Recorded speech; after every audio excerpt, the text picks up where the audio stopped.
السلام علیکم viewers, programme news views کے ساتھ میں ہوں آپ کا میزبان جمشید رضوانی۔ ناظرین، پاکستان کے army chief general Asim Munir نے دو اہم باتیں کی ہیں۔ ایک، انہوں نے کور کمانڈرز کانفرنس کے بعد جو ISPR نے پریس ریلیز جاری کیا اس میں، اور دوسری انہوں نے جو زراعت کے متعلقہ جو ایک بڑا ایونٹ تھا، میگا ایونٹ تھا اسلام آباد میں، اس سے انہوں نے خطاب میں بھی اہم باتیں کی۔ ہم ان دونوں پہ بات کریں گے کیونکہ ظاہر ہے کہ ایک ان یوزول سی بات ہے جو انہوں نے کی ہے، اور خاص طور پہ پہلے جو انہوں نے کور کمانڈرز کانفرنس کا جو اعلامیہ جاری ہوا اس میں سوشل میڈیا کا رول بھی ڈسکس ہوا ہے، اور اس میں ہم پہلے اسی پہ بات کرتے ہیں۔ ہمارے ساتھ موجود ہیں خالد بیگ صاحب۔ السلام علیکم خالد بیگ صاحب، آپ سینئر تجزیہ کار ہیں اور آپ ان چیزوں پہ نظر رکھتے ہیں۔ ایک ان یوزول سا پریس ریلیز میں خاص طور پہ آپ کو بتایا گیا، اگر ہم دیکھیں تو سوشل میڈیا پر ہیجان، مایوسی اور افراتفری کے مقاصد کو لے کر بات کی گئی کہ جی ملک کو ڈی سٹیبلائز کرنے کے لیے، اور سوشل میڈیا میں اس طرح کا غلط پروپیگنڈا بھی کیا جا رہا ہے، افواہیں ہوتی ہیں اور منفی باتوں کو زیادہ ہائی لائٹ کیا جا رہا ہے، اور یہ سب کچھ ریاست کو نقصان پہنچانے کے لیے کیا جا رہا ہے۔ کیا کہتے ہیں؟ جی دیکھیے، اگر آپ سوشل میڈیا کے ان عوامل کا اگر جائزہ لیں تو اس میں کوئی شک تو نہیں ہے۔ ہم بھی اور آپ بھی سب جانتے ہیں کہ سوشل میڈیا پر آنے والی زیادہ تر خبریں جو ہیں وہ جھوٹ پر مبنی ہوتی ہیں۔ جھوٹ پر مبنی اس طرح سے ہوتی ہیں کہ میرے جو خیالات ہیں یا جو میرا موقف ہے اس کو میں اس طریقے سے اتنی خوبصورتی سے خبر کی شکل دے کر جس وقت میں سوشل میڈیا پر ڈالتا ہوں، اور خاص طور پر اسے میں شیئر کرتا ہوں اپنے ہم خیال لوگوں سے، تو وہ جو آگے ہم خیال لوگ ہیں وہ اس کو خبر ہی سمجھتے ہیں۔ وہ یہ نہیں سمجھتے کہ یہ اس بندے نے جو ہمیں یہ جو پیغام بھیجا ہے یہ اس کا اپنا موقف ہے۔ وہ پھر اس کو آگے پھیلانے میں دیر نہیں لگاتے، اور یہ یقین کریں کہ اس وقت صرف پاکستان ہی نہیں، پوری دنیا جو ہے سوشل میڈیا پر جو پھیلنے والا یہ جو جھوٹ ہے یا فالس خبریں ہیں اس کی وجہ سے پریشان ہے۔ آپ کو میں مثال دیتا ہوں، یہی اب تو پاکستان میں یہ کمپلیکیشن زیادہ ہو گئی ہے نا۔ جی نہیں، اس کا ہوتا کیا ہے، اگر آپ دیکھیں تو جھوٹی خبروں کے ذریعے سیاست میں اس کے استعمال کی ابتدا جو ہے 2016 کے انتخابات کی جو مہم تھی، ٹرمپ نے اس کو شروع کیا تھا امریکہ میں، اور جس طریقے سے پھر اس کو بڑے فخر سے بعد میں بھی اس نے 2017 میں باقاعدہ کہا کہ میں ایجاد کرنے والا ہوں سوشل میڈیا پہ سیاست کو ڈسکس جس طریقے سے کیا جا رہا ہے، جس کا نتیجہ کیا ہوا، وہاں پہ نفرت اس طریقے سے پھیلی اور وہاں پہ پبلک کے اندر اشتعال اس طریقے سے پھیلا، جس کا نتیجہ جو ہے وہ 2021 میں 6 جنوری کو آپ نے بھی دیکھا، پوری دنیا نے دیکھا کہ کس طریقے کیپٹل ہلز پہ حملہ ہوا، اور پوری دنیا میں امریکی جمہوریت اور امریکی سیاست اور امریکہ کا مذاق بن گیا، اور اس میں جو کچھ ہوا وہ باقاعدہ بین الاقوامی میڈیا نے لائیو دکھایا، براہ راست دکھایا کہ 3-4 گھنٹے تک جو ٹرمپ کے حامی تھے وہاں دندناتے رہے کیپٹل ہل کی عمارت میں، اور جو ان کے وفاق کی علامت ہے، اور وہاں جتنا انہوں نے نقصان کیا، توڑ پھوڑ کیا، اور 1-2 بندے جو ہے وہ جو سینیٹر تھے وہ زخمی بھی ہوئے، بہت سارے جو ہے وہ جان بچا کر بھاگنے پر مجبور ہو گئے۔ خاص طور پر ان کا ہدف جو ہے وہ اپنا سینٹ کی جو اس وقت کی اسپیکر تھی نینسی پیلوسی وہ تھی، اور اس نے بھی جس طریقے سے بھاگ کر جان بچائی وہ ساری خبروں میں آیا، تو یہ اس کا نتیجہ ہے۔ اور اب اگر ہم اپنے اندر دیکھیں، اس کا عکس ہے، عکس کہہ لیجیے، اس کا عکس ہے، اور پھر آپ یہ دیکھیے ہمارے ملک کے اندر فالٹ لائنز بہت زیادہ ہیں۔ ہمارے ہاں بڑی آسانی سے فرقہ واریت پھیلائی جا سکتی ہے، ہمارے ہاں بڑی آسانی سے لسانیت پھیلائی جا سکتی ہے، ہمارے ہاں بہت ہی آسانی کے ساتھ جو ہے نفرتوں کے ذریعے، یہی جو سوشل میڈیا ہے اس کے ذریعے لوگوں میں اشتعال پیدا کیا جا سکتا ہے، کہ کال دی جاتی ہے۔ ہمارے بہت سارے مذہبی گروہ بھی اس کو استعمال کرتے ہیں کہ جناب فلاں جگہ پہنچ جائیں اور فلاں جگہ ہم یہ کارروائی کرنے والے ہیں۔ اس میں آپ کے سامنے ہے کہ ماضی میں بہت سارے نقصانات بھی ہوئے، پولیس کے بہت سارے ملازمین شہید ہوئے اس طرح کے ہنگاموں میں، تو اس کا نتیجہ جو ہے وہ تو ہم بھگت ہی رہے ہیں۔ اچھا، لیکن جو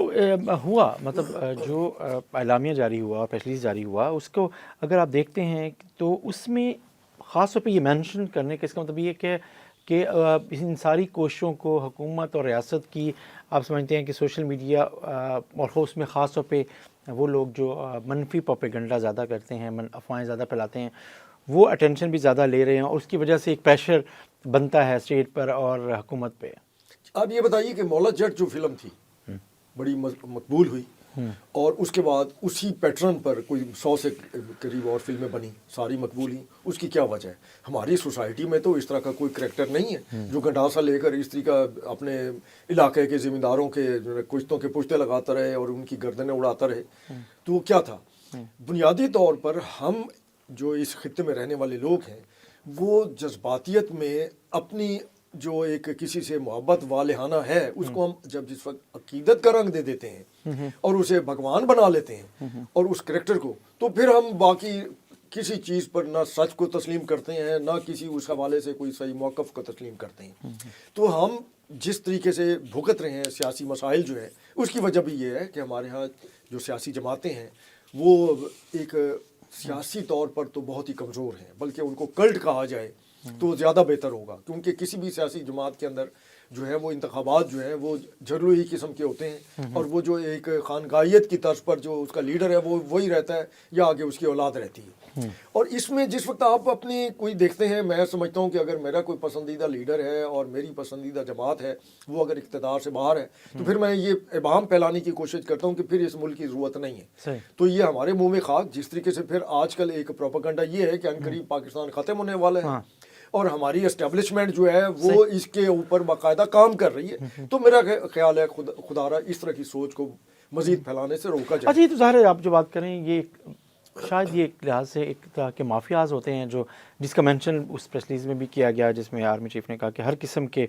جو مافیا ہیں ہم ان کی سرکوبی کا عزم رکھتے ہیں اور چیزیں کرتے ہیں۔ تو ان مافیاز میں ظاہر ہے جو سوشل میڈیا کا استعمال کر رہے ہیں وہ سارے عوامل شامل ہیں، وہ سارے دیکھیے مافیاز جو ہیں جہاں بھی دنیا میں سرگرم ہیں وہ اس طرح کے جھوٹ اور جو پروپیگنڈا ہے اس کی آڑ میں اپنی ساری کارروائیاں کرتے ہیں، اور وہ سلسلہ ہمارے ملک میں بھی جاری ہے۔ اچھا، اس کو میں آپ ایک اور مثال دیتا ہوں کہ اس کو ہم ریاست کے خلاف کس طریقے سے مایوسی پھیلا کر بات کرتے ہیں۔ میرے بہت سارے جو قریبی دوست ہیں اس میں بچپن کے دوست بھی شامل ہیں، ان کے بچے اعلیٰ تعلیم کے لیے امریکہ اور یورپ میں گئے اور وہیں سیٹل ہو گئے۔